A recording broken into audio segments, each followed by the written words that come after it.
spot ruang makan geng yang aku jumpa dekat JB ni tau, Damansara Alif. Murah lauk dia, dah macam Melaka dah, dah macam warung-warung lah. Tapi tempat dia beraircon, santai, ada kipas, tak panas. Kedai ni famous tau, dengan masakan lauk tengah hari paling murah area JB ni. Oh, sedap bau dia. Dia punya rendang aroma orang dulu-dulu masak tau. Ini kalau Keteng Raya ni, kalau mamak kita masak dekat dapur, memang bau macam ni, si biji macam ni.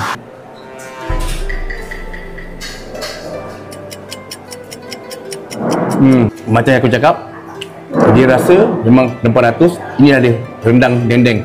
Siput dia besar-besar. Oh silap, kena sedut. Tapi satu yang aku nak cakap, masak lemak siput dia kuah dia ada cair sikit lah. Kita orang Melaka lah. Orang Melaka punya orang Melaka punya masak lemak cili api memang tak boleh dinafikan. Oh cantik lah. Dia salai daging cantik.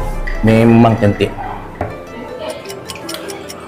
Orang JB dia tak pandai masak lemak cili api pekat-pekat, pedas-pedas. Sebab ada orang tak suka dengan pedas. Besar-besar Dia punya asam pedas ni, dia tak rasa asam pedas, dia lebih pada cili rasa dia. Dia rasa macam sambal berada. Dia tak rasa asam pedas pun. Dia ada pakai bunga kantan dekat dalam ni. Dia pakai bunga kantan. Tapi rasa dia memang tak sampai. Dia punya masam tak sampai, dia punya rasa asam pedas tu tak sampai. Dia punya ayam berempah ni, serius aku cakap, 100% rasa rempah. Bersusu macam ni lah. Sila buat pembayaran di kaunter sebelum makan, ingat tu. Jangan masuk mulut dulu. Tapi lauk dia dah siap harga. Murah-murah lah.